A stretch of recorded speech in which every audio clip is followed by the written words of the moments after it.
We're into week 2 of the NFL season, and it's time to make some more NFL picks and parlays for this weekend. Last weekend, there was 2 different parlays. They went 1-1, just losing by the Bengals being upset there, and they sunk many people last week, including me in one of those parlays. Still, edged out a small profit over those 2 weekend parlays, being plus 0.22 units. 49ers and Jets, they come in off of a short week, while the Ravens, the Chiefs, the Packers, and the Eagles all have a little bit of extra rest, having played last week earlier on Thursday and Friday. Overall, so far, favorites went 9-7 ATS, 13-3 straight up, and the over-unders were 9-7 to the over. If you want a great bonus before you bet NFL this weekend, be sure to check out the link, signupexpert.com/shredthespread. You can find that in the comments of this video, and you can find some great offers from all the top sportsbooks, even up to $1,500 of bonus bets at a few different sportsbooks. Just check that out and be sure to get the best bonus available. And let's dive into this weekend's NFL predictions for this weekend. 2 different parlays again for week 2 action, starting with the Raiders and the Ravens. Baltimore lost week 1, but it was to the Chiefs. It was on the road. They'll come in on extra rest, having played on Thursday on opening night. Lamar Jackson missed practice earlier in the week, but should be good to go now. The Raiders were 2-6 on the road last year, and that poor road form continued in week 1, where they lost 22-10 in LA versus the Chargers. They lost big, but they did contain Justin Herbert at just 144 yards and just 1 passing touchdown. They also saw, though, defensive end Malcolm Koonce get sent to the IR with a knee injury. But then J.K. Dobbins gashed the Raiders for 135 yards on the ground, and he had 1 touchdown. The Ravens should pound the Raiders on the ground as well. With Jackson and Derrick Henry, they have a better running quarterback and passing game compared to the Chargers last week, so they should also find success. If you're looking for other player props, well, Mark Andrews is obviously still the clear number 1 tight end for Baltimore. It was Isaiah Likely who exploded last week for 9 catches, 111 yards, and 1 touchdown versus the Chiefs. I can't see the Ravens losing this game. I certainly see John Harbaugh out-coaching Antonio Pierce. They should bounce back with the win, possibly even the cover. In this parlay, simply looks like an easy bet. I think it should be an easy win. Let's go Ravens, money line. Saints and Cowboys up next. Both come in off of massive week 1 wins. The Saints blew away the Panthers 47-10. Derek Carr had 3 touchdowns to 3 different receivers, and they gashed Carolina on the ground for 180 yards. Carolina had only 193 of total yards and just 11 first downs in the game. Then for Dallas, they went to Cleveland, held Deshaun Watson to only 169 yards, picked him off twice, and won 33-17. It was a great win, and to score that much against the Browns defense is impressive, but Watson looked hopeless, and Dak did only have 179 yards passing. Elliott led the Cowboys in rushing with only 40 yards. Lamb led with just 61 receiving yards.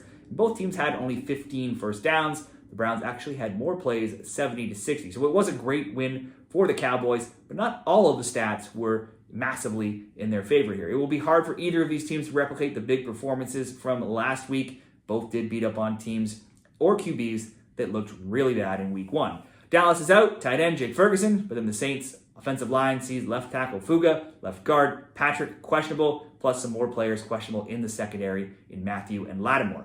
I think Dallas wins this game. Dallas is a favorite of 6 or more points, 31, 13-1 ATS, 18-9 more recently in the last 3 years. So them as a big favorite is usually a spot where they do win, but I don't want to overact on Dallas after beating just 1 win already. So Dallas, I would say, likely could win, but in case this is close, let's go Cowboys on the alternate spread. So what we're doing here is basically teasing these games.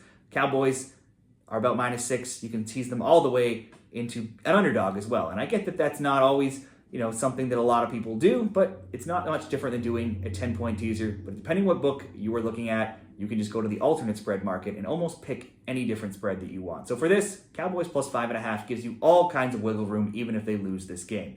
And it's going to be a similar approach for the next couple of games as well. Moving along to the 49ers and the Vikings. It's short rest for the 49ers, who could not have looked better, blowing out Aaron Rodgers and the Jets on Monday Night Football, 32-19. They held the Jets to just 266 yards of offense, 198 yards passing, 68 rushing, 14 first downs, dominated the time of possession with 38 minutes, 40 seconds. Despite missing Christian McCaffrey, backup Jordan Mason went off for 147 yards on 28 carries and found the end zone. He'll get another go here this week as well, as CMC is still out injured. On paper, very hard to bet the Vikings and Sam Darnold over Brock Purdy and all the stars that the 49ers have on their side. But betting on a road favorite on the road after Monday Night Football, also not exactly the best spot either. Also, the 49ers have several players out or questionable, including McCaffrey, wide receiver Jennings, left guard Banks, and safety Hufanga. But then Minnesota sees running back Addison out, right guard Ingram, right tackle O'Neal, and strong safety Smith, all questionable as well. These teams also played last year. The Vikings won 22-17. Purdy made it through the game, but got concussed. Kirk Cousins had 378 yards passing, 2 touchdowns in that game. I don't see Darnold duplicating those numbers despite his number 1 PFF rating from week 1. But just in case this is closer than it looks, let's also take the 49ers on the alternate spread, plus 5.5. Even if they lose, like the score from last year, you would still be good.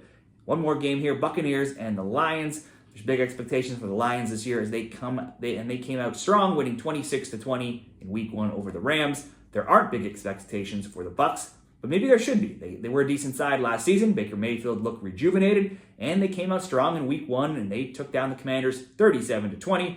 Both offenses put up over 400 yards of offense and averaged 6.0 yards per play. These teams just met in the NFC Championship in January, and the Lions won in a shootout 34-31 in Detroit. Granted, the Commanders aren't good, and they were starting a rookie QB last week, but Mayfield threw all over them for 289 yards and 4 touchdowns. He had the best success rate of any QB in week 1. I can see a shootout of some sort here. Both offenses look good, and for the Bucs, they have 3 of 4 secondary members dealing with injuries. Antoine Winfield Jr. is doubtful. Zion McCollum and Tyke Smith are questionable, and even backup cornerback Josh Hayes is questionable as well.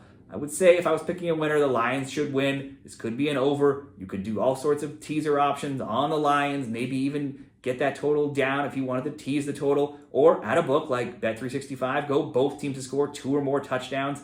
But for this, let's keep with my theme of just doing some alternate spreads on some of these favorites and also make the Lions plus 5.5. We can do Detroit, San Fran, Dallas, all plus 5.5.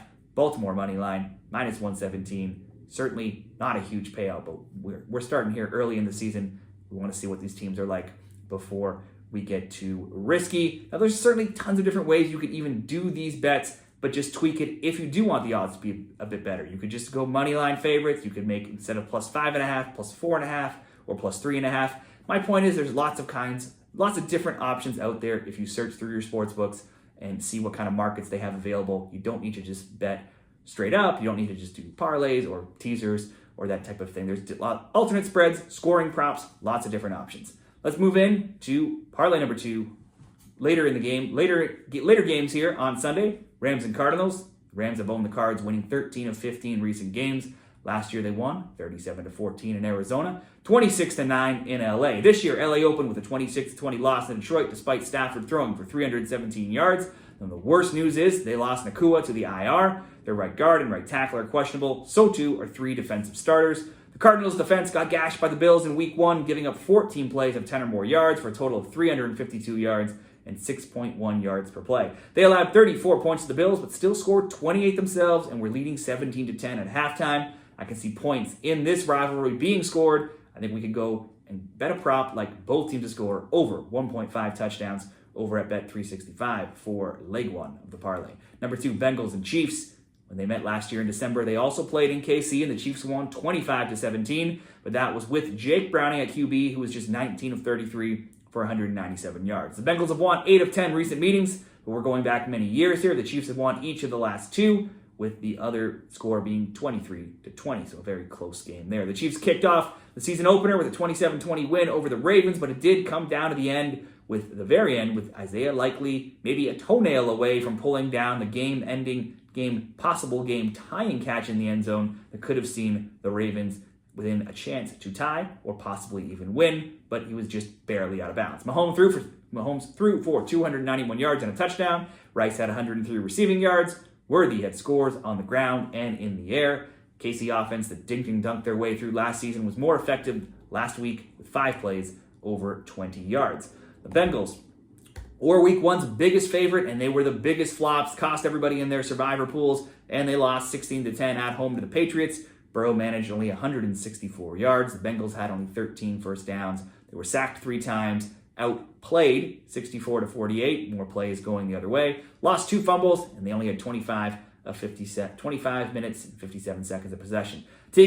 Higgins still doubtful for the Bengals. He hasn't practiced, so looks to be out again for week 2. Burrow usually plays well versus the Chiefs, but he wasn't throwing much downfield last week. Doesn't look good. Hasn't looked right since the injury to his wrist. He's also 2-7 ATS in the opening 2 weeks of a season. He and Cincy usually start slow, and that trend looks like it might be continuing this season as well. Betting Mahomes at home still looks like the better bet. Betting him as an underdog on the alternate spread or a teaser type option, certainly much better. Once again, Chiefs alternate spread plus 5.5. Sunday nighter here, last game to round out this parlay. Last game of Sunday, Bears versus Texans. No offensive touchdowns for Chicago last week. Still saw them win despite only putting up 148 total offensive yards.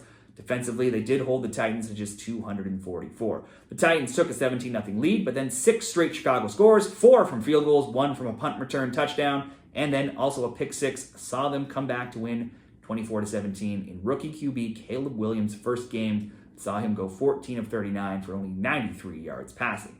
Now that maybe could have been expected as first-round picks in their debuts were 0-14-1 straight up in their debuts. Poor trends for Williams continue here as rookie QBs in prime time as number 1 picks, just 1-5 straight up, 5-0-1 ATS. The Bears themselves have struggled in prime time, losing 7 straight, all by 10 or more points.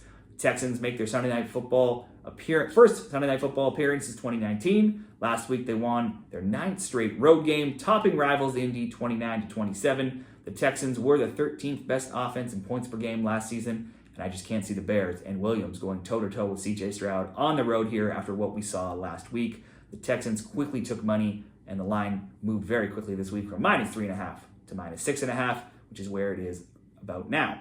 All I want here, though, is a Houston win, and with this being the last game of this parlay and the last game of Sunday, if we hit the first 2 legs and the Texans go up big, we could easily be able to cash out our bet and not even worry about getting it to the end of the game. So we'll go Texans to win, Chiefs on the alt spread at plus 5.5, Rams and Cardinals, both teams to score at least 2 or more touchdowns. I'm creating this over at Bet365. That should come in somewhere around about even money. At the time of this recording, though, there seems to be a little bit of a glitch in the Bet365 odds that just don't seem to be tabulating correctly. So as soon as those odds come in, I could drop those odds into the comments of this video. So Texans win, Chiefs plus 5.5 over at least 2 touchdowns from each team in the Rams and the Cards. That's what I'm betting this weekend in the NFL Week 2. Be sure to share your NFL Week 2 picks down there in the comments, whether it be straight bets, parlays, teasers, same-game parlays, player props, or any other type of bet that you've gone out and created for the NFL. Drop them down there in the comments. Best of luck, and hopefully we can all cash some tickets.